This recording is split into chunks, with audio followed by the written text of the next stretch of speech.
Hello, and thank you for joining me on A Psychologist Looks at Scripture. I'm Peter Doherty, a Catholic priest and a psychologist, and I am delighted that you could join me today. In this podcast, I draw from my background in psychology and Scripture studies to provide fresh insights into the Gospels. The Gospels consistently invite us to deepen our faith, find new wisdom, and grow spiritually. There's always something more from the Gospels. Each episode runs about 7 to 10 minutes. I know my listeners are busy, so I try to keep my podcast short.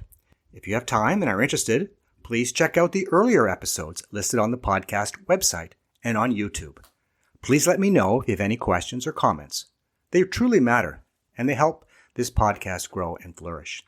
Today, we are focusing on the Gospel according to Luke chapter 14, verse 25 to 33.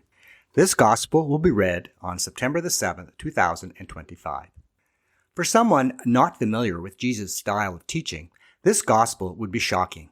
I suspect the Gospel will be shocking for the first listeners. It completely contradicts the fifth commandment about honoring one's parents. That's Exodus chapter 20, verse 12. While there are no actual scriptural references from Jesus, there are gospel references of Jesus showing love to his parents. In Luke chapter 2, verse 48 to 51, Jesus as a boy shows respect and honor to Mary and Joseph, his earthly parents, by returning to them after being found in the temple and submitting to their authority. In John chapter 19, verse 26 to 27, from the cross, Jesus shows care and concern for his mother by entrusting her to the disciple John, thus demonstrating his protective love. We have talked about this style of teaching before. There are many examples in the Gospels where Jesus makes outlandish statements to make his points.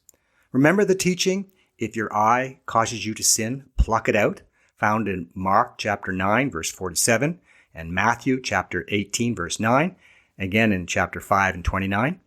Jesus uses extreme language to emphasize the seriousness of sin and the importance of removing anything from your life that could lead you to sin, even if it requires drastic personal sacrifice.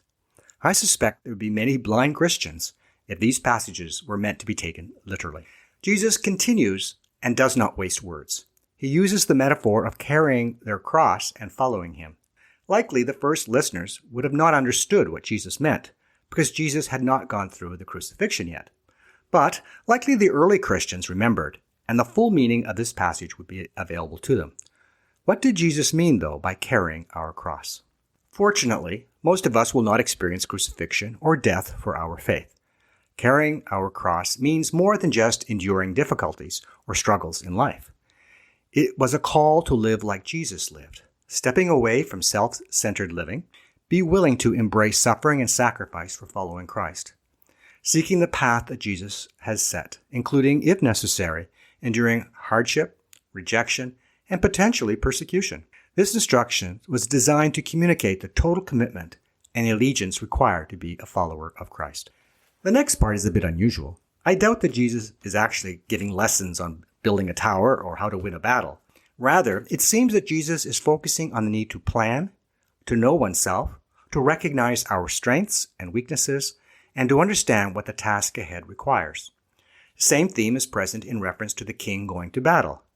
Being aware of his own strengths and weaknesses, as well as those of his adversary, allows and guides the king into making the correct decision. Jesus is highlighting the need to know oneself and to know the situation one is in. How many of us have said, if I knew then what I know now, I would have, and usually they mention something different.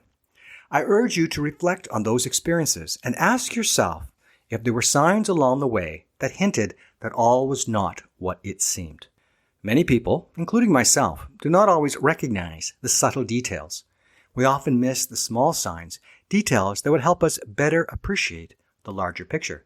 It seems that Jesus is telling people that by understanding their present situation, they will be in a better position to make better decisions.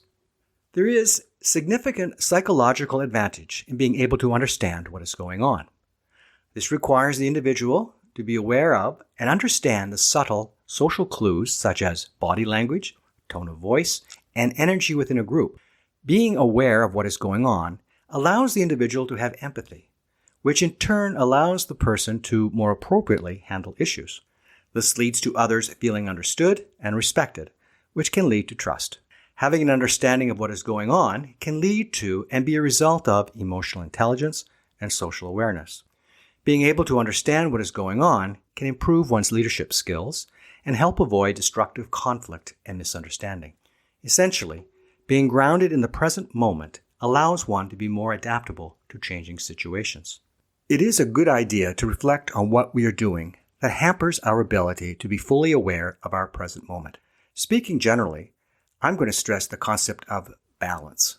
When we are balanced, we are living healthy lives and open to growth. I know there are times when we are not living a balanced lifestyle. But do we use the busyness of our lives to avoid personal responsibilities? Are we busy because we cannot say no? Do we have difficulty managing our time? Time management usually catches me off guard. What catches me is I'm often asked to do something that looks very interesting, but I really don't have the time. Yet, then I still say yes. Do we measure our self-worth by what we do rather than who we are? Often, being very busy reduces our ability to focus, and we may miss important details. We often make mistakes that we would never have made if we were not so busy. It's no accident that the fourth commandment involves taking a day of rest. Taking time to rest is not a waste of time, or even something we have to earn or even deserve. It is a necessary part of living in the present moment, rather than constantly being in chaos trying to make up deadlines. Taking rest provides time for rejuvenation, time to reflect, think creatively, and even play. Yes, these are necessary for us to grow both spiritually and psychologically. The last line of the gospel is a familiar call to reduce the influence of our possessions if we want to be a disciple. This gospel has focused on what it means to be a disciple. It does not appear to be easy, but I'm not sure it is as bad as it first looks. I'm reminded of the teachings found in Matthew chapter 11, verse 28-30, where it reads, "Come to me, all who labor and are heavy laden, and I will give you rest. Take my yoke upon you and learn from me, for I am gentle and lowly of heart, and you will find rest for your souls. For my yoke is easy and my burden is light." So while today's gospel may sound challenging, and you might feel that it's almost impossible to fulfill, remember that Jesus reminds us that his teachings are not designed or arbitrarily imposed to hinder, but rather to help us live with better psychological and spiritual health.